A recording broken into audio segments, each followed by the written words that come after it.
Hoje, o nosso convidado aqui nesse bate-papo informal, nessa conversa de boteco que a gente sempre tem aqui no nosso canal, embora não seja feita num boteco, é um dos maiores baixistas da história do rock nacional e até mesmo internacional de todos os tempos. Afinal de contas, ele também tem uma carreira internacional. O nosso convidado é Luiz Mariucci, que está lançando um livro. A gente vai falar a respeito disso e de uma série de outros assuntos daqui a alguns segundos. Presta atenção.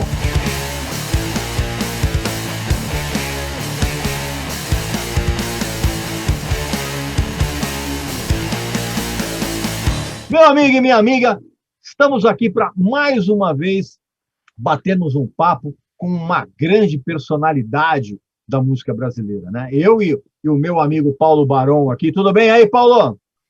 Fala, Regis. Um abraço aí. Oi, Luiz.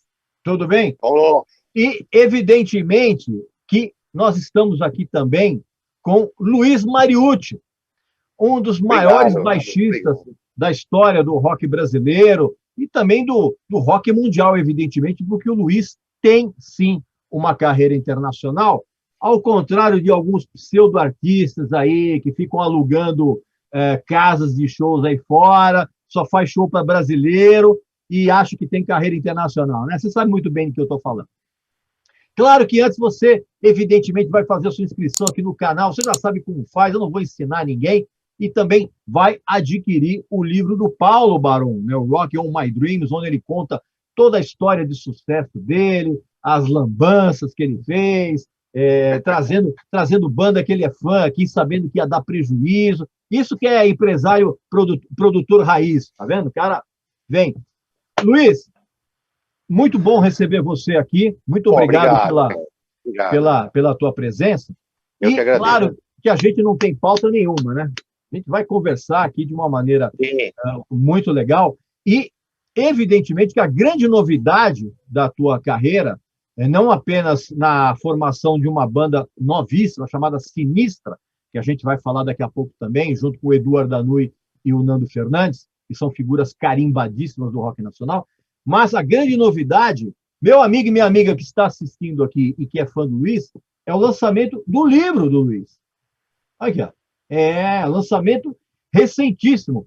E ele já entrega no título o que você vai encontrar aqui. E, aliás, isso de uma maneira muito honesta, diga-se de passagem. Chama-se Memórias dos Meus 50 Anos. E é exatamente isso que você vai ter aqui.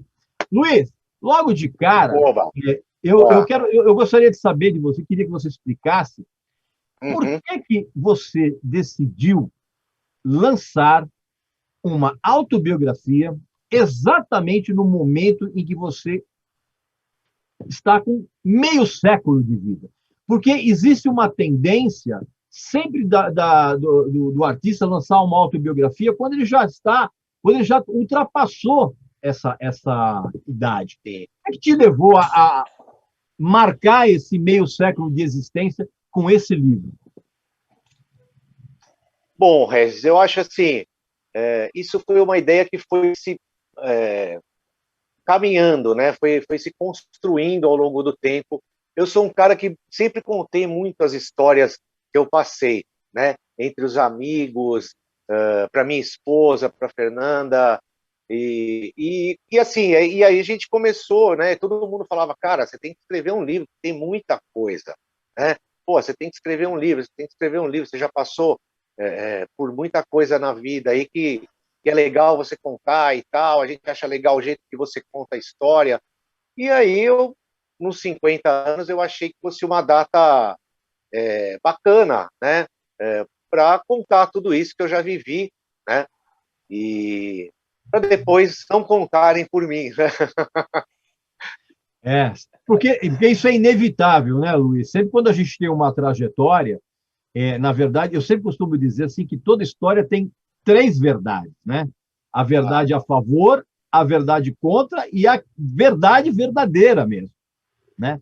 E eu imagino, eu comecei a ler o teu livro e primeiro que ele é muito bem escrito e segundo, eu tenho certeza absoluta que quem lê vai realmente encontrar a tua versão dos fatos e que bate de frente com a versão de muita gente que nem viveu internamente o que você passou, mas tem uma opinião absoluta a respeito disso. Você acha que, de uma certa forma, o fã do Angra, do Xamã, ele vai se surpreender com muita coisa que você conta nesse livro?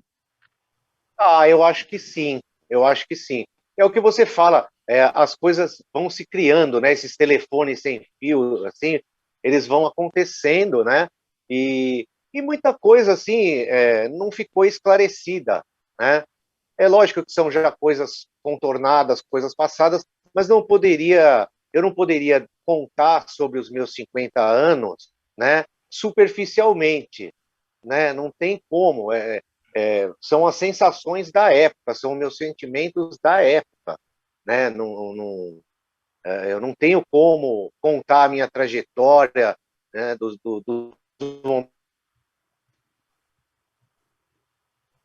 momentos, dos maus momentos, por que eu cheguei numa época ruim, sem passar por tudo, né? Sem passar por tudo que eu vivi, né? E eu não me isento ali de nenhum, né? De nenhuma cagada, de nenhum mau momento, né? Eu sempre coloco de um jeito que a pessoa vai, né, ver a minha visão ali, a minha sensação, né, da época. Teve muita coisa que você, hoje, olhando para trás, você teria uma interpretação diferente ou teria feito algo muito diferente do que rolou? Ah, é lógico que, puta, tem muita coisa que você pensa e fala, caralho, poderia.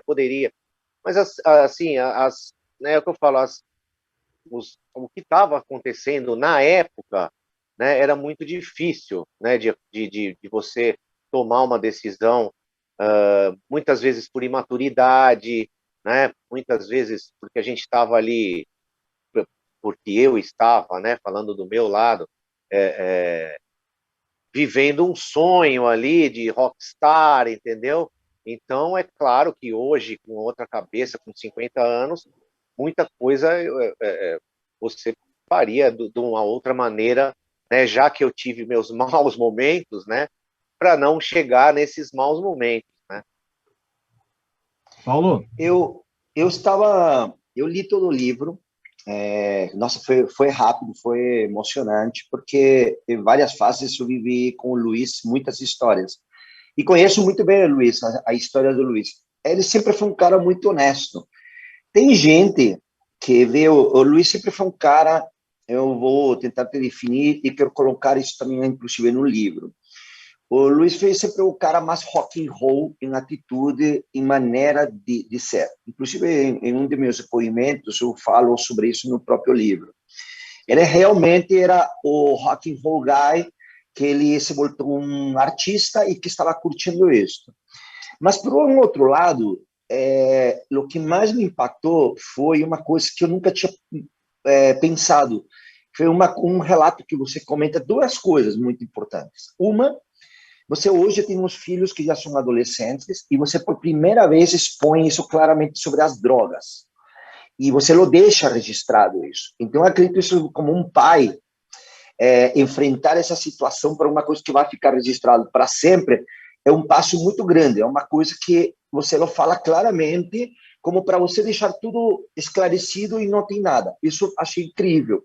E o segundo ponto, inclusive até porque você e eu já temos falado sobre isso outras vezes, sobre nossos filhos, não levar esse assunto. E segunda situação que me chamou muita atenção, e como uma reflexão, foi que você comentar que você sempre começava um projeto e quando estava lá na frente, tudo se desmoronava. Isso aconteceu em todas as fases de tua vida com as bandas, inclusive na volta do Xamã, mais uma vez, com a morte do André Matos. Sim. Então, e você faz essa reflexão sobre essa situação e me chama muito a atenção porque realmente você chegou a momentos onde você estava no máximo do máximo de um artista. Para você ter uma ideia, você comenta sobre aquele assunto do Yosemite, vocês tocando lá, o Bruce Dickinson vindo do avião para se encontrar com vocês lotando uma casa de 7.000 pessoas lá, com casa sold out, e a banda ao mesmo tempo se desmoronando e o Angra acabando. A conta a mesma história sobre o Xamã, quando o Xamã estava no melhor auge, acontece a mesma situação. Você acha, aqui que vai minha pergunta, você acha que você não podia ter feito mais, porque você foi muito suave, às vezes, em suas colocações dentro de uma banda, ou porque você, em algum momento, ficou no muro, ou porque simplesmente você era o baixista da banda? Cara, no muro, assim, que você fala, muitas vezes anestesiado, né? Como eu falo, né? Que eu estava curtindo a minha vida rock and roll ali, né? Tomando as drogas, né? E curtindo, né? Lógico, eu sempre fui um cara profissional, né? Nunca deixei isso afetar show ou alguma coisa assim, eu não tocar, né? Mas é lógico que o seu comportamento muda, né? Então, muitas vezes eu poderia ter tido alguma atitude realmente, né? É, é, e não tive, ou tive uma atitude exagerada, né? Que levou a alguma consequência que não foi legal. Mas, assim, é o que eu falo, esse é um traço da minha personalidade, né? De ir deixando, né? De, às vezes, ir deixando a coisa, né? Tomar uma proporção, né? E aí, no final, explodir, entendeu? Falar, pô, foda-se, não quero mais, entendeu? Porque é o que eu falei, não é uma coisa que eu tento trabalhar, né? Para não ter essa coisa do 880, né? Do alto e baixo, né? Mas realmente, cara, é uma coisa que muitas vezes aconteceu, né? De você ir, né? Ou até tentando contornar para ver. É o que eu falei muitas vezes no livro. Eu falei que, né? Muitas vezes eu achava que por a gente estar bem, né? Por a gente estar com uma banda com sucesso, fazendo bastante show e tudo mais, a coisa ia reverter, porque você sabe, quando a coisa tá boa, né? A gente tá num puta clima, é ou não é? Você sabe disso. Então, muitas vezes eu confiava nisso, né? Falava, não, vai rolar. E muitas vezes aconteceu, por exemplo, na época do Holy Land, ficou tudo numa boa no sítio, né? A gente compôs mais de 20 músicas ali, foi uma época muito criativa e tudo mais, né? Mas eu acho também, né, que a minha atitude, né, a minha não atitude muitas vezes realmente pode ter sido uma coisa ruim, né? Ou não, né? Porque sim, com atitudes, às vezes, ia acabar antes, né? Ia se separar antes, né? Porque é isso, muitas vezes eles mesmo, né? Os meus companheiros de banda, muitas vezes falaram, pô, o Luiz é o cara que agrega aqui, o Luiz é o cara, né? Então, muitas vezes eu me sentia nesse papel, né? De tentar ir contornando alguma situação, né? E não ter realmente a mesma opinião e pá, e bater de frente. Luiz, isso é uma coisa muito interessante que você está falando, e isso me leva à seguinte pergunta. Porque como você foi um cara, como o Paulo disse, que era o cara que vivia mais todo aquele estereótipo do rock and roller, vamos dizer assim, foi para você um choque muito grande quando você tomou contato com aquele outro lado que eu e o Paulo, a gente sempre insiste nessa tecla, para que as pessoas entendam que ter uma banda não é apenas subir no palco, fazer show, entrar no estúdio, gravar disco. É uma empresa, como outra qualquer. Você logo de cara, porque a gente sabe que os problemas do Angra, por exemplo, já apareceram logo depois do primeiro disco. Sim. Então, foi para você um choque isso, você tomar contato com uma realidade que até então nem te passava pela cabeça? Cara, exatamente, você vai acostumando, né?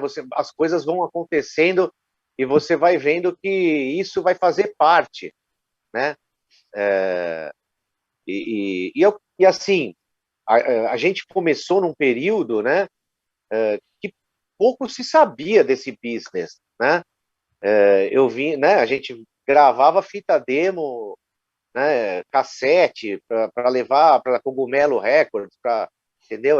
Aí, de repente, eu estou na Alemanha gravando um CD, né, no estúdio do Kai Hansen, do Halloween, que eu ia lá comprar os discos na Woodstock, eu estava lá, do lado do cara, né, ele falando, porra, vocês tocam bem, que legal. Então você começa, né, cara, né, quem não tem...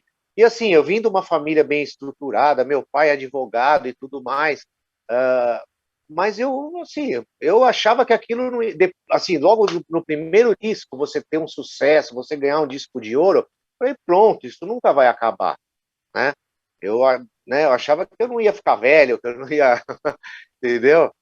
Que a vida ia ser aquilo. Eu falava, não é possível. Se hoje eu tenho 10 mil pessoas vendo aqui o nosso show, cara, como que eu posso depois estar, depois de alguns anos, num barzinho, tocando para 8 amigos, entendeu? E é o que acontece. É o que acontece. E é o que aconteceu. Isso é uma coisa que e as pessoas que estão nos assistindo precisam ser muito bem esclarecidas a respeito disso.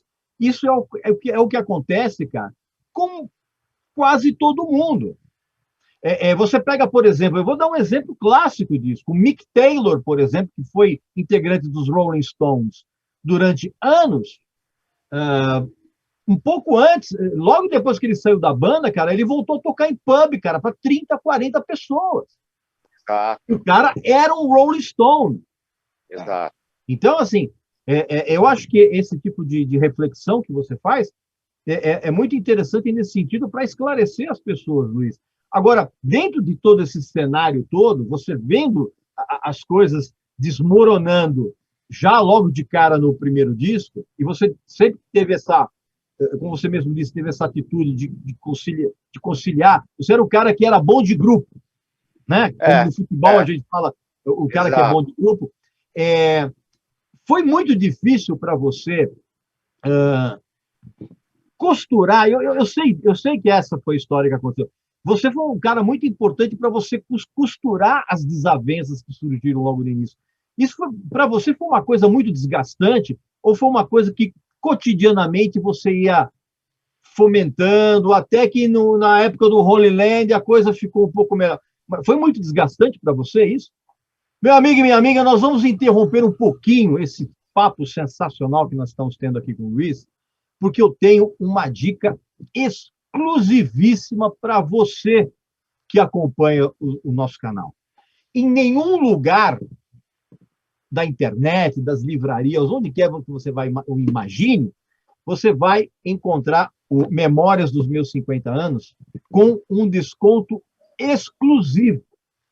Basta apenas que você clique aqui no link aqui abaixo, ou você mire no QR Code que você está vendo aqui na tela, e você vai encontrar o tradicionalíssimo cupom de desconto aqui do nosso canal. Nesse cupom você vai escrever Regis Tadeu Indica, tudo junto, tá ok? E aí, ao finalizar a compra, você vai ter 10% de desconto no valor desse livro aqui, que é um hiper lançamento e é um desconto exclusivo do nosso canal. Você não vai encontrar isso em lugar nenhum. Então, você, meu amigo e minha amiga, já sabe. Vamos recapitular. Clica no link aqui abaixo, ou mira aqui no QR Code aqui da tela, sei lá onde é que está aparecendo esse QR Code, e você vai preencher o cupom de desconto. Um Regis Tadeu Indica. E aí, na finalização da compra, você vai ter 10% de desconto. Tá legal? É um livro muito legal, eu já estou aqui quase na metade. É um livro bem legal, não é um livro chapa branca, ou seja, só tem elogios, aquela coisa toda. Pelo contrário, tem um nível de franqueza que é muito raro de se encontrar nos livros aqui no Brasil e até mesmo lá fora, tá bom? Então, não deixe de aproveitar essa dica exclusiva do nosso canal, tá bom? E agora a gente vai continuar com o papo, que está muito bom. Cara, assim, foi triste, né? Porque eu comecei a... né, eu conhecia o Rafael da escola, né? E conhecia, e vinha conhecer o André no começo da banda. Mas rapidamente, porque a gente ensaiava todo dia, né? Então a gente começou a se encontrar todo dia, e era de manhã até a noite, aí à noite a gente saía junto, ia para os bares e tal. Então a gente ficou com uma amizade rápido, né? E é claro que no momento que eles brigaram, né? Porra, a gente ficou triste pra caralho ali. Falou, puta que pariu, né? Não precisava de uma briga dessa nesse momento, né? Infelizmente, não, né? E assim, é o que eu falo, e aí com 21 anos e tal, 20, né, 22 anos, todo mundo fica, né, fala, porra, cara, né? E aí você vai acreditando, né? Porque eles também, né, são pessoas que não né, que queriam estar ali juntas, né, juntos, né, meu? Todo mundo sabia do potencial deles compondo juntos, né, da força que tinha ali aquela dupla fazendo música junto. Então, seria um puta desperdício se eles não fizessem mais isso, né? E quando Então, você fala eles, é Kiko Loureiro e Rafael de um lado, André e não, Ricardo. não, Ou não, era? não. No começo não tinha divisão. No começo foi simplesmente uma discussão do Rafael com o André, Tá. né? Foi simplesmente uma discussão dos dois, né? E Que aí acabou todo mundo contaminando tudo. não contaminou, né? Eles ficaram assim meio o André, eles ficaram meio frios assim um com o outro, né? Aí no sítio virou como a gente estava ali convivendo, dormindo, acordando e tal, a coisa ficou profissional, mas um profissional amigável, um profissional, né? Tolerável, né? É, Profissional. um Tá, profissional. ô, Aí, Regis, no caso do André e o Rafael, eram muito parecidos, cara, porque até fisicamente eles se parecem. E é engraçado, e vou falar um spoiler aqui que ninguém sabe, mas, na verdade, Não vai estragar o livro do, não vai estragar o livro do Não, Luiz, né? porque não, o Luiz não Porque aí, comenta isso, né? Aí ninguém vai não comprar o livro comenta. do cara, pô. Ninguém comenta isso, mas tem um negócio muito interessante. Na verdade, o André e o Rafa, que ao mesmo tempo que se atraíam, já traziam um mini problema que lá atrás, quando eram adolescentes, alguém ficou com a ex-namorada de alguém e É. já veio trazendo esse problema dela lá. E já, tipo, sabe quando você já fica com aquela formiguinha? E Uhum. eles, os dois são super criativos. Bom, o Rafael continua sendo muito criativo e ele tem Rafael mesmo tem seu estilo de compor e o Sim, André era muito esse estilo sim. de compor. E, na verdade, você coloca em um liquidificador um monte de caras que deram certo, porque todos eram super músicos, super compositores todos, da sua maneira, super proativos, e aí acontece isso também, né? Quando nós tem uma boa administração. O problema, acredito, na banda, no Angra, tudo teria mudado se tivesse tido uma boa administração. O que faltou foi um administrador de pessoas, porque eles já eram artistas, entendeu? Sabe quando você junta e já tem os artistas, já tem rockstars prontos, que é o Sim. mais difícil, às vezes, encontrar um artista que esteja pronto. Eles estavam prontos, e com músicas prontas, com produtores prontos, que faltava uma boa administração, certo, Luiz? certo, exatamente, Ô, ô, exatamente. ô, ô, Luiz, sabe o que é o mais curioso de toda essa história? É que, obviamente, a gente não vai ficar conversando sobre Angra aqui, sobre coisa, porque nem, Claro. nem, nem, nem é o caso. Mas, assim, você passou basicamente por duas circunstâncias em duas bandas diferentes, porque o Xamã também aconteceu esse tipo de, Sim, de, de problema. E o que é é. mais interessante, e o que é mais interessante. Oi? Ah, não. E o que é mais interessante é que, até onde eu sei, você no Xamã era o cara responsável pela administração da banda. Né? A Sim, administração que eu te falo, tipo, é você que era o cara que ia no escritório, que lidava com o contador, com esse tipo. É verdade essa história, não é? Você conta isso? então, Não cheguei nessa parte ainda no livro, mas. não, acho que na verdade eu nem cheguei a falar dessa divisão. O que eu disse lá no livro é que a gente, quando a gente saiu do Angra, então a gente falou assim, cara, vamos, né, vamos fazer uma sociedade aqui, vamos já fazer uma divisão e tal. E aí a gente fez, quem vai cuidar do quê, né? E aí, no primeiro momento, o Ricardo cuidou dessa parte, né? E aí a gente combinou de fazer um rodízio, né? Tá. E aí, quando a banda se separou, eu que estava administrando ali. Mas não foi por isso, tá, que a banda se separou. Esse não foi o motivo, Não, não. tudo bem. Eu estou dando risada porque eu não consigo imaginar o confessório, né? Não. Brisa E por mais, total. Não, e cara, por mais incrível que pareça, o o Ricardo, confessório, ele ele é administrador e ele é muito bom. exatamente. Ele Ele é sabe bom. muito bem de Ele fez contas, economia, né? economia. Ele fazia, acho que, Incrível que economia pareça, cara. na USP, é. Mas exatamente, a gente dividiu, né? E quando a banda se separou, eu já estava, acho que, 2 anos fazendo essa função, né? No Xamã. Na verdade, nós chamamos o Luiz era, sabe o quê? Era o cara que ia ia a um lugar, reclamava e trazia as coisas, porque o Luiz sempre foi bom de papo no que ele fala. Ele é proativo no sentido de que ele não tem briga com as pessoas. Quando explode, explodiu. Mas ele tem aquele relacionamento. Então, ele não tinha problema de ir a falar com o ex-empresário, ele tinha problema de fazer. Já, por exemplo, o André e o Ricardo nem a pau faziam isso, nem queria nem ver eles.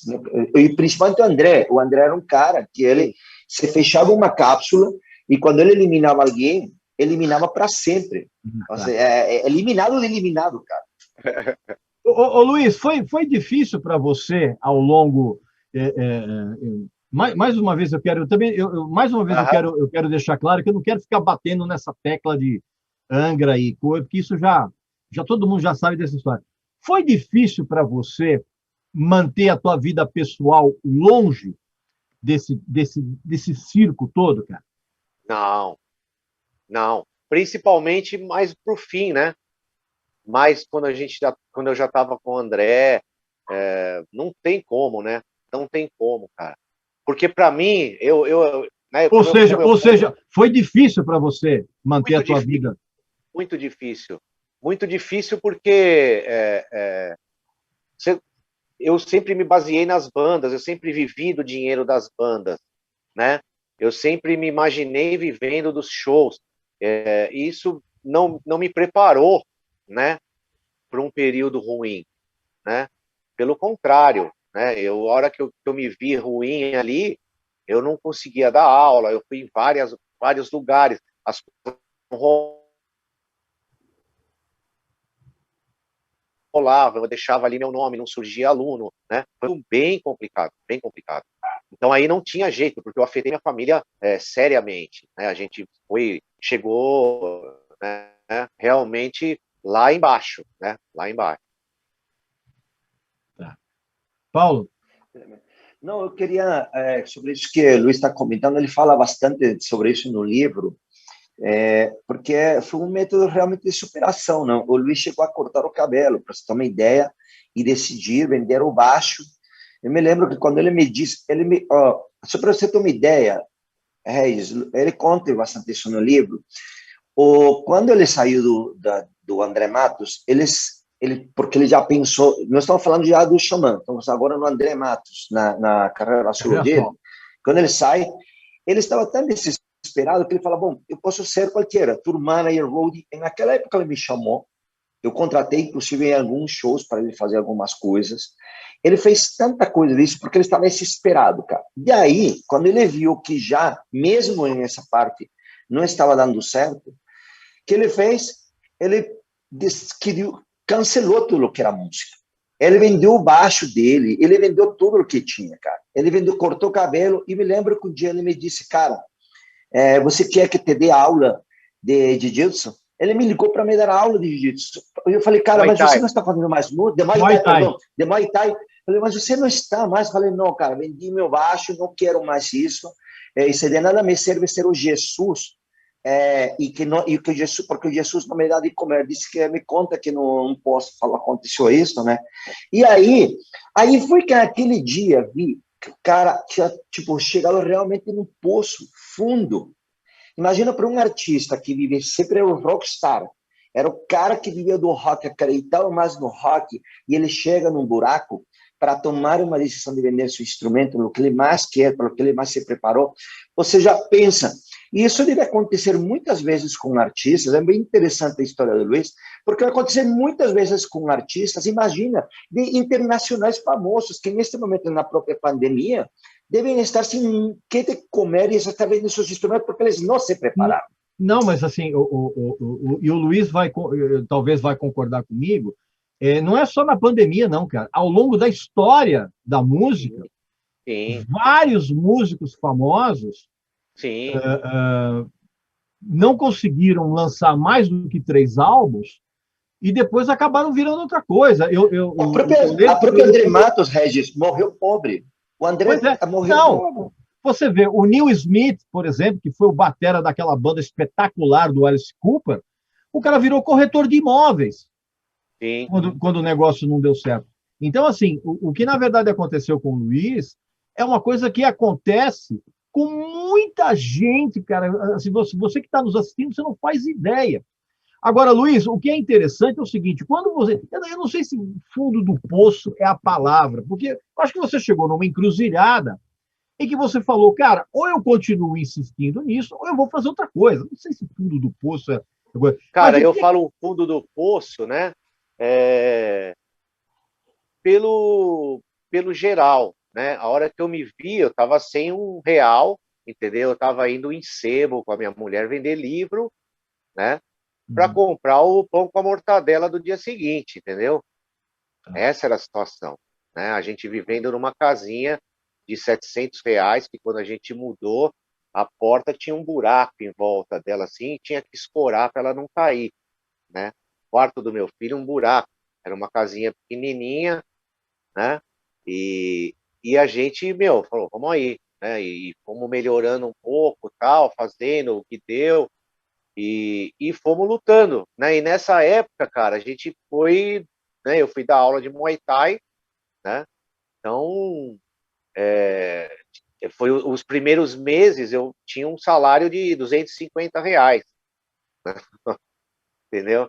Então, assim, a gente teve ajuda, se não fosse a mãe da Fernanda, né, ajudar, por exemplo, pagando o plano de saúde para a Fernanda ter o parto num hospital melhor e tudo mais, né, cara, a gente não tinha condição nem disso, né?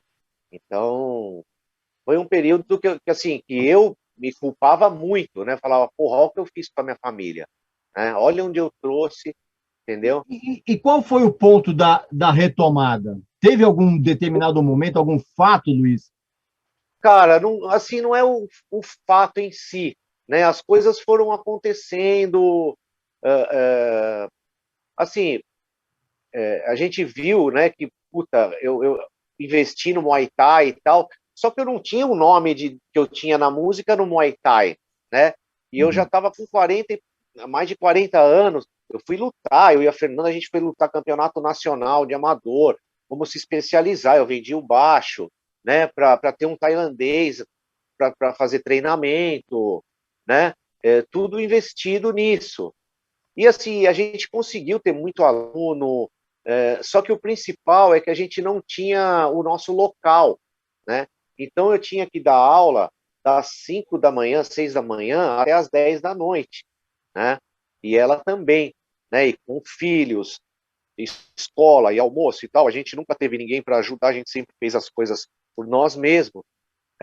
Então,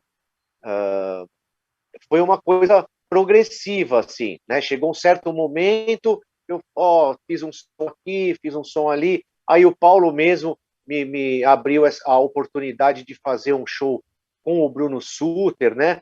Que me rendeu uma coisa bem legal depois.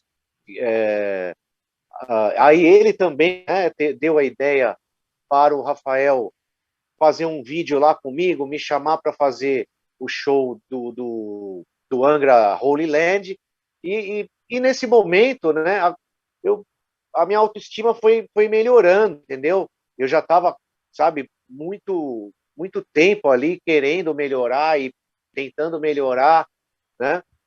E aí foi uma coisa progressiva, né? Depois desse show, surgiram mais oportunidades e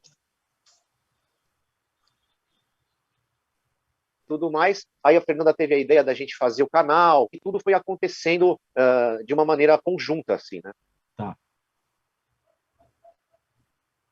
Paulo? Não, o Luiz também é muito interessante nesse livro.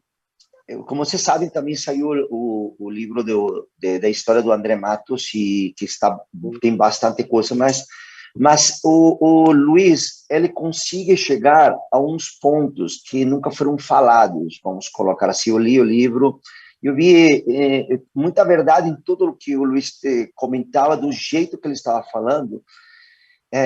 Ele chega a falar de um assunto que no próprio livro do André não se fala, que é um pouco mais sobre a morte do André, que um pouco por como ele o vivenciou, principalmente porque quando ele estava aquele dia tocando com o Andreas Kisser, estava no Rio, um evento que ia ser o Jazz, né, de Jazz Festival, alguma coisa assim, mas ele comenta também como a ex-companheira do André influenciava no André, e como que ela pôde, uma coisa que inclusive cheguei a comentar em algum momento sobre essa situação, mas gostei muito de ver como o Luiz realmente colocou peito nessa situação, e ele fala sobre como que foram os últimos tempos e até que ponto essa situação trouxe problemas para a banda que estavam formando e para a própria situação do André. Quero lembrar uma coisa, que o melhor amigo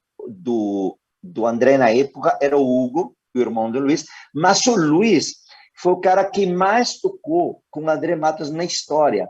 E realmente, tipo, o Luiz e o André falaram muito, muito sobre essas coisas. Então é bem interessante que ele passe com muita honestidade a situação que realmente terminou em tudo o que terminou acontecendo com o André, que é uma coisa que muitas vezes as pessoas ficam com pano, assim, no que não falar. Você mesmo aqui, Regis, já no canal, já falou com muito mais ênfase sobre a situação, e muitas pessoas ficam pisando em ovos. E o Luiz nos explica muito bem, com muita educação, mas muito claro essa situação. Sim, Luiz? Então, a gente estava convivendo na turnê, né? Cara, o André morreu com 47 anos, então, e ele era um cara, assim, que era um cara forte, né? Eu sempre falei para ele, porra, você nunca carregou um show, né? Eu nunca vi você falar, olha, hoje eu não vou cantar, cara, hoje não tem condição, eu tô com a garganta fodida, eu tô mal, né? Mas o que a gente via ali na turnê do Reunion é que ele tava ultra estafado, ultra cansado, né? E que ele precisava de um descanso, né? Então teve um show que ele passou mal, com dores de estômago no camarim, sabe, que preocupou, né? Muito, porque ele estava com dor forte no estômago, né? Já com quase 50 anos. E depois desse show, cara, eu até falei pro Rick, pro nosso empresário, eu falei, ó, cara, eu acho que a gente precisa dar uma brecada nos shows, né? E o André precisa de um descanso, né? Porque ele não parava, né? O André nunca parou, né? Eu tive esse tempo que também foi muito cansativo para mim, né? Porque aulas de Muay Thai são pesadíssimas, né? Para o físico e tudo mais, né? Mas é uma outra realidade, né? À noite, né? O show, né? O relógio biológico é totalmente diferente. Totalmente outro, exatamente, desgasta 10 vezes mais, né? Então ali dava para ver que ele estava realmente desgastado fisicamente, né? E que ele precisava de um tempo ali, né? E quando a gente conversou, né? Teve uma grande conversa ali numa das últimas, né, em março, depois de um show que a gente estava voltando, março, abril, por aí, né? Eu falei para ele também, né? Falei, velho, dá uma segurada nos shows agora, que ele estava com planos para ir para Suécia, para isso aí, cara, descansa, né? Pega o seu tempo que você precisar para ficar legal e tal, né? Para voltar bem. Para né? de tomar esse monte de remédios que você que ficava misturando, né? Então, eu não sei se né, eu deixei de conviver muito tempo com ele, né? Mas todo mundo sabe que o André ele tinha essa coisa com remédio, né, cara? O André era hipocondríaco num grau máximo. Então, porque isso era até motivo, na verdade, no começo a gente ria disso, né? A gente fazia piada com isso. O André, o Ricardo, inclusive no making off, né, do nosso DVD, né, ele fala, o André é hipocondríaco e tal. Então, eu não sei, realmente eu não posso dizer, porque a gente não estava mais tão íntimo de eu saber se ele estava tomando alguma coisa, o que ele estava tomando, né? Mas o que deu para ver é que ele estava realmente precisando parar, né? Precisando de uma... Porque o esforço que ele estava fazendo no show era muito grande. E ele era um cara que se entregava muito no show, né? O André sempre teve essa coisa de se entregar muito. Muitas vezes eu olhava e falava, porra, velho, né? Que vontade, né? Que esforço, né? Porque ele realmente era um cara que não economizava ali no show, né? Ele se entregava.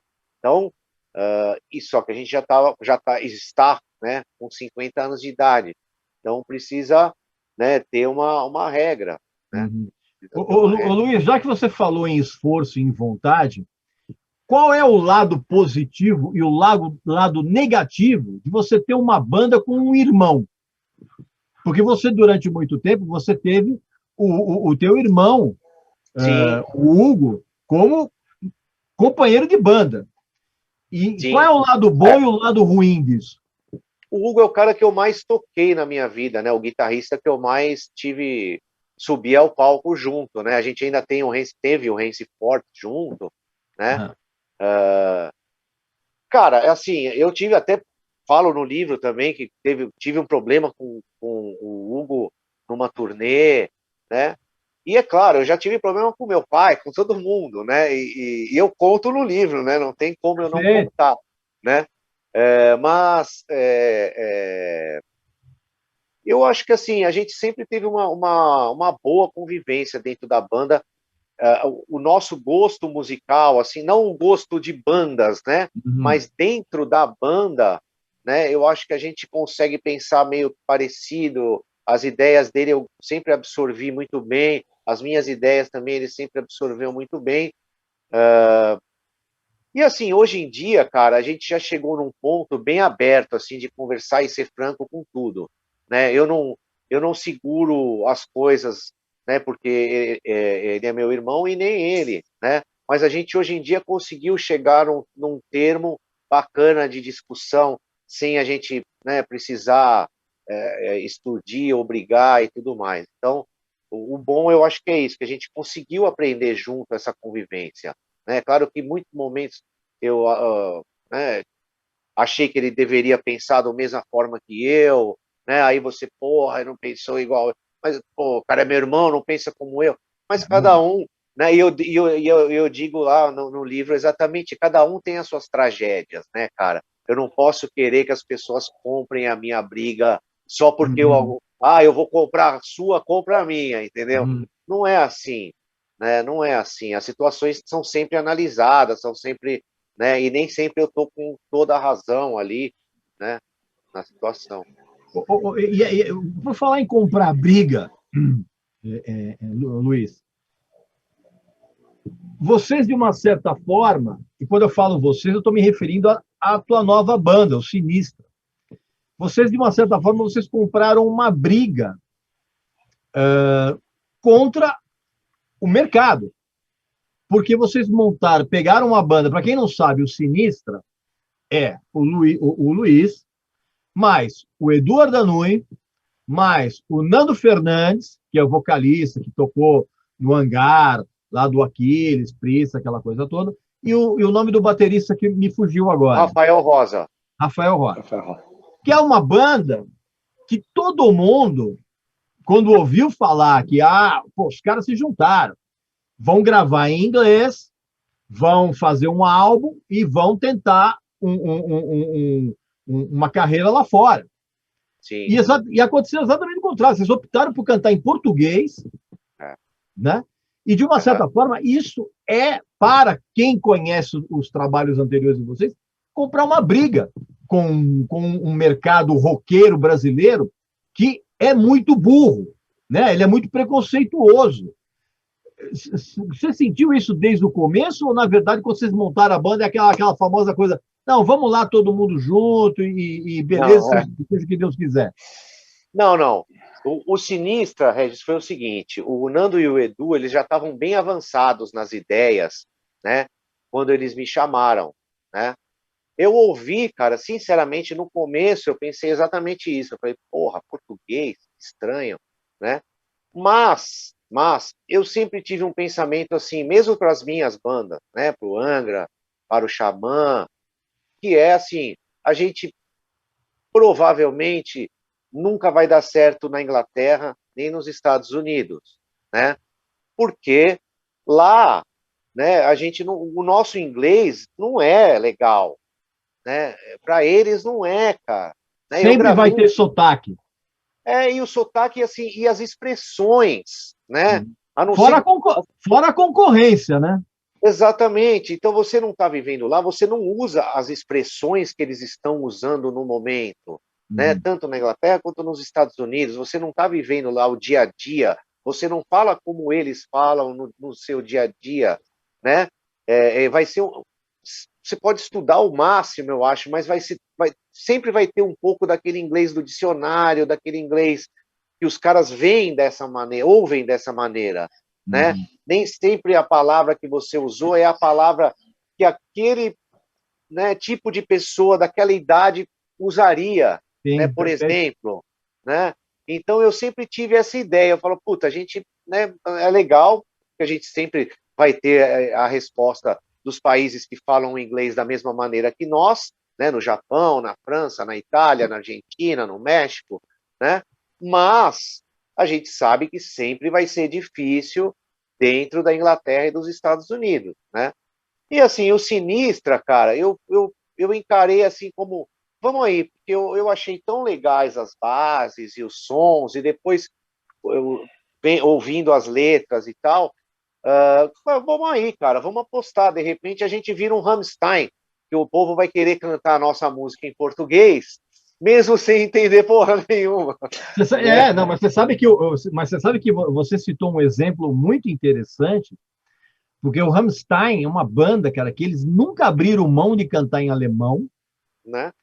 e eles, só quem é muito fã radical sabe disso, os caras ralaram muito nos Estados Unidos, fazendo turnê de micro-ônibus, Exato. tocando para 150 pessoas. Tem um documentário a respeito disso. Aham. Antes deles fazerem o primeiro disco, né, os caras cantando em alemão. Cara, Exato. e não existe uma língua mais, na minha concepção, mais difícil de aprender que o alemão. E assim, os caras bateram fé. E hoje não, porque nós estamos no meio de uma pandemia. Mas, por exemplo, o Rammstein é uma banda que faz show em estádio nos Estados Unidos, com um monte de americano cantando, coisa que faz a menor ideia do que está lá. O Exatamente. Né? Exatamente. Foi um belo exemplo. Pode ser, né? Os Paralamas faziam sucesso na Argentina, imenso, cantando em português. Exatamente. Luiz, eu queria comentar também o seguinte: eu muitas vezes, dentro das palestras que eu dou, ou no meu próprio curso, comento que em uma banda, quando se monta uma banda, não tem por que uma mulher que não faz parte, por exemplo, você casou e traz a tua mulher para fazer parte do business. Isso quando tem uma banda. Mas eu vi que com você, no caso de teu personagem, de tua vida, Luiz Mariucci, artista e na tua vida pessoal, o trabalho feito com a Fernanda tem sido essencial. Ela administrando tudo do jeito exatamente como acredito eu mesmo, que sou um empresário que já de tantos anos, vejo o trabalho que ela faz muito bem desenvolvido e exatamente como eu faria, por exemplo, se eu estivesse trabalhando com você. Isto, eu te pergunto, como conseguem, ao mesmo tempo que ela te empresaria ou ela representa em toda a tua vida pessoal, que na verdade estão unidos como tanto que vocês se chamam como é Mariucci Team, né? Que são toda a família, na verdade. Exatamente. Certo? Que na verdade são toda a família. Aí eu quero entender como que a Fernanda se comporta na parte banda. Tipo, você tem tuas bandas, ela entra ou não entra, e como que funciona também, qual é a função exata que ela faz dentro do Maritime? Tá. Cara, o negócio é o seguinte, Paulo. Primeiro, a Fernanda, eu não levo a Fernanda porque ela é minha esposa, né? É o que você bem falou.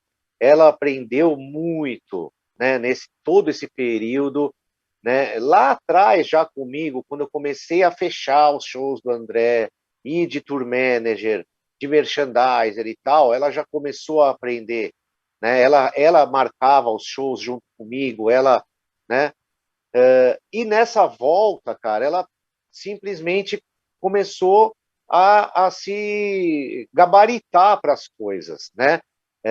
Ela foi fazer cursos de vídeo, ainda está fazendo cursos de computação, de edição de vídeo, de empresariamento, de gestão da internet e tudo mais. Hoje em dia ela toma conta também do Xamã. Você vê que o do Xamã começou a ter uma visibilidade maior agora, porque ela está fazendo esse trabalho também para o Xamã. Então, assim, cara, hoje, né, antigamente a gente tinha aquela visão, né, se tudo mudou, né, no rock, né, de uma maneira assim, vamos ver mais como uma coisa, um business, né, não dá mais para, com essa idade agora, né, com a seriedade que a gente tem que lidar com isso, da gente continuar com uma cabeça, olha, não, a sua mulher não pode se meter, né, no seu business porque é você. Não, né, eu vejo, por exemplo, uma banda como o Motley Crue, cada um tem o seu manager, né, e os managers que se relacionam para exatamente não ter essa coisa dos membros, né? Então, assim, é claro que ela não vai querer ficar indo todo show. Por exemplo, no Xamã Reunion, a Fernanda foi como fã, né? Ela pegou meus dois filhos, né? Eles se juntaram com os fãs que iam de caravana, por exemplo, para o Rio de Janeiro e para BH e fizeram o itinerário com os fãs, né? Eles não foram com a gente, né? Então, assim, ela sabe muito bem, né, a hora que ela vai, que ela não vai, que ela tem que ir, que ela não tem que ir. Nunca me atrapalhou, pelo contrário, só me deixa mais esperto hoje em dia para os compromissos que eu tenho que fazer, né, que eu tenho que assumir, os vídeos que eu tenho que colocar, que eu tenho, porque tudo isso, né, a gente precisa estar pensando, né? Não dá mais, né? Porque eu sempre confiei, ó, o meu dinheiro vem da banda, o meu dinheiro vem da banda, o meu dinheiro vem da banda, né?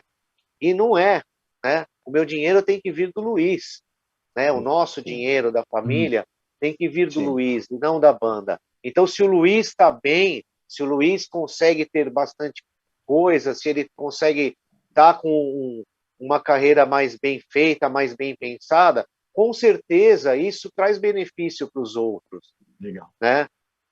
Então, eu acho que trouxe benefícios para o Sinistra, né? E trouxe benefícios para o Xamã também. Então, Luiz, voltando um pouquinho, outro assunto que você falou um pouco mais claro sobre como foi o final do Angra, que sempre tem aquela controvérsia, porque as pessoas vão e buscam o que ia sair das matérias, e você entrou de cara e falou bem claro a situação, por que isso aconteceu, como que foi se desgastando a situação.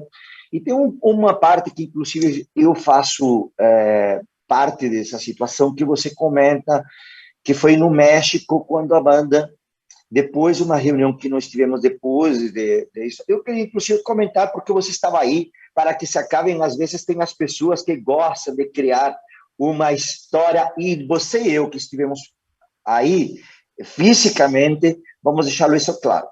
Topas fazer? Porque está escrito no livro, e no livro ele fala muito mais. Então, a situação foi o seguinte, quando o André Matos foi antes, passou uns dias comigo, antes de fazer a turnê, o André já tinha me falado que ele ia sair do Angra. Depois, quando ele voltou, parece que fizeram de novo as pazes e voltaram e fizeram um pouco mais de turnê. E aí o empresário deles me convidou por se eu queria fazer uma turnê com a banda. Fizemos essa turnê. No final, no último show, o André já tinha me pedido que, por favor, eu pesquisasse um pouco para que eu sabia sobre pirataria. O porquê, tá? Apenas para que vocês saibam. Ele me pediu isso, porque eu também tinha uma gravadora, eu tinha uma distribuidora de CDs, e eu era o cara que mais CDs importados vendia em todo o México. Naquela época, eu não tinha nem ideia que eu ia um dia morar no Brasil. E o André e eu tínhamos uma grande amizade. E ele só apenas queria que eu pesquisasse. O que aconteceu? Além disso, que eu tinha amigos policiais e pessoas... E o que aconteceu? Eu fui realmente atrás disso e encontrei umas cópias que eram piratas. Eu não era em contra de ninguém do Angra, tanto que era super imparcial. Todos chegaram a ir em casa, todos estiveram comigo, tivemos uma super amizade com todos. Apenas o André me pediu, aquele dia, depois das pirâmides, se eu toparia falar o que eu sabia. Certo ou não, Luiz? E aí você pode continuar, Luiz.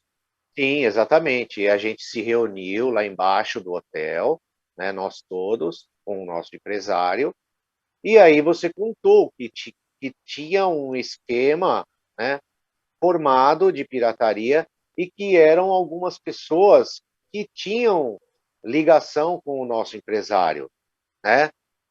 E a gente viu, na verdade, que tinha mesmo, porque a gente começou a assinar CDs ali na feira, né?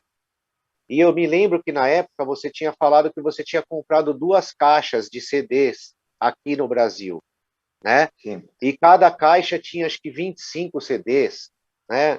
Eu acho que era isso. E chegamos numa feira de música lá e começou a chegar muita gente com CD novo nosso, né? E a gente assinando. E aí a gente falou, pô, Paulo, quantas caixas de CD você comprou? Né? Porque a gente não para de assinar, né? E aí foi nos passado, né? Você passou para a gente ali no lobby, né? Nessa reunião que o André tinha pedido para você fazer, né, falou, olha, o que eu soube é isso, cara, que são essas pessoas, e aí a gente viu que essas pessoas eram ligadas ao nosso empresário, né? Na hora, ele ficou muito nervoso, né? Ele falou que ele estava sendo traído, né? Eu acho que você lembra bem, ele falou, pô, acho que, né, bem que a minha esposa falou que eu estou sendo traído, né? É isso que ele falou pra gente. E assim, como eu falei depois, né? Isso foi uma coisa que acabou sendo a gota que faltava para a gente, né? Porque a gente já estava num desgaste com ele, né? E esse desgaste começou a tomar conta da banda, aí a banda no Fireworks, na turnê, se dividiu mesmo, né? E é isso, né? A gente nunca teve provas, né? Luiz, vocês comparavam os discos? Assim, porque Sim, como eu sou meio viciado nessas coisas, sim, assim, sim. eu consigo notar diferenças de impressão, diferenças. Vocês comparavam? Sim, tinha alguns que a gente percebia e tinham outros que eram clones mesmo, né? Que eram realmente A matriz veio da matriz era igual, original. não sei se veio da original, mas era muito parecido, né? Era bem parecido. Então, assim, cara, a gente tava já num clima de merda na banda, o clima só piorou depois, porque a gente ainda tinha alguns shows para fazer, né? E como a gente, né, ligou o foda-se, falou, não, nós 3 vamos sair, né?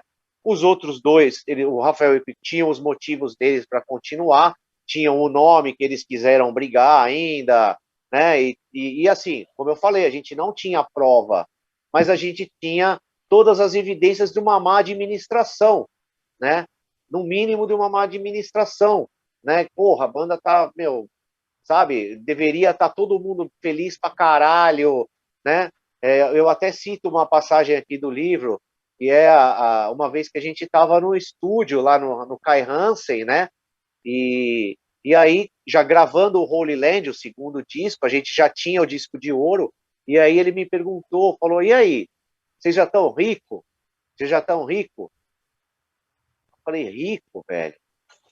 Não, né? Nem perto. Aí ele falou, porra, cara, se eu tivesse ganhado disco de ouro no Japão, eu tava andando de Ferrari, né? E é claro que o nosso esquema, né, tinha muita, por exemplo, a gente tinha um manager na Alemanha que só ele, por 10 anos, ele tirou 25% da grana. 25? Então, é o que eu falo, eram tratos feitos lá atrás, quando ninguém sabia de porra nenhuma, então a gente era amador pra caralho, e o nosso empresário também era, né? Não adianta o cara ser formado e tal, porque nesse trato internacional, todo mundo era amador. Então, isso é bem o clima que eu ponho na gravação do Angels Cry, por exemplo, é um clima assim, a gente que pagava, mas parecia que a gente estava sendo pago para gravar. Entendeu? É aquela velha piada, né? Vocês estão participando de uma suruba, só que vocês estão entrando com a bunda. Mais ou menos, porque assim, a gente pagava, é claro que a gente precisava daquele know-how, né? É claro, a gente precisava daqueles caras, mas você fechar um contrato, 25%, sabe? Essas coisas eram, né? Depois a gente foi ver, porra, a gente não ganha, porque, meu, vai ser foda ganhar, né? O que sobrava então, era. E ainda dividido entre tanto. Meu. Exatamente. Então, e aí que começa a gerar essas coisas, entendeu? Esses desconfortos, cara, que vão, meu, não tem jeito. Aí vira um Big Brother, você tá convivendo todo dia e noite, com as mesmas pessoas, e o caramba, cara, não tem como, né? A estrutura emocional não é de um europeu, né? E mesmo eles brigam. Pois é. E sabe o que é o mais interessante de toda essa história? Que eu, naquela época, era promotor, eu nem conhecia bem o Angra, porque eu só fui a conhecer o Angra justamente porque eu tinha feito Dream Theater, eu fazia shows grandes, e aí, como eu era o cara que tinha feito Dream Theater, o empresário do Dream Theater que me comentou, tem uma banda que se chama Angra, não sei o quê. E foi assim que eu conheci. Então, olha, e depois do tempo, nem sabia que ia morar no Brasil. Eu terminei formando o Xamã junto com eles e depois ainda meu outro empresário do Angra. Nada foi planejado, nada foi pensado em que, íamos fazer. Foi totalmente na inocência, mas eles estão passando realmente essa situação. É uma grande verdade, porque realmente os shows próprios no México, mesmo que eu não conhecia a banda, os shows foram lotados, os shows davam público. Então, se eles estavam lotando nesse momento, era ilógico que os caras não tivessem como ganhar dinheiro. Era muito ilógico. Você quer perguntar mais alguma coisa, Paulo? Acho que a gente já deu aqui o horário aqui, tá ok? Finalizou para mim. Pois é, pessoal. Mais uma vez a gente fala, ter banda é como ter uma empresa. E o Luiz acabou mais uma vez de dar esse exemplo disso. Luiz, eu quero agradecer muito a tua presença aqui. Você é um cara sempre bem-vindo aqui no canal, né? A gente já faz entrevista com você desde os tempos da Cover Baixa, aquela coisa toda. Eu quero agradecer muito você ter participado aqui desse bate-papo, bate-papo de boteco mesmo, só falta a mesa com as cervejas, né? E quero agradecer também muito a sua patroa, Fernanda, né? Que além de aguentar você, que deve ser um porre, ela cuidou de tudo isso direitinho. Quero agradecer também ao Rodrigo Bart, que é o nosso diretor de áudio e vídeo, ao Fábio Cristianini, que é o nosso diretor de marketing, que agenda tudo, e quero agradecer também ao Paulo Barão, que está sempre abrilhantando as nossas entrevistas aí com as suas histórias mirabolantes, aquela coisa toda que você já sabe. Luiz, Paulo, mais uma vez, muito obrigado. Saúde. E você, meu amigo e minha amiga, que acabou de assistir a esse bate-papo, você já sabe, né? O Luiz está lançando realmente uma autobiografia muito sincera e muito reveladora de como funciona os bastidores de uma banda e também a vida de quem esteve lá em cima, caiu e se reergueu. Ou seja, é um exemplo de vida e de trabalho e de profissionalismo para todos nós, tá bom? Você já sabe muito bem como faz a sua inscrição aqui no canal, não vou explicar porcaria nenhuma. Você também adquira o livro do Paulo, o Rock All My Dreams, né? Porque o Paulo Barão, além de ter toda essa experiência de organização de shows, também tem umas histórias sensacionais de bastidores, e nós voltaremos aqui muito em breve com mais uma entrevista aqui no nosso canal, que na verdade é um bate-papo de boteco sem a mesa e sem a cerveja. Mas estaremos aqui de volta, tá bom? Um abraço e saúde para você, para sua família e para os seus amigos. Até a próxima!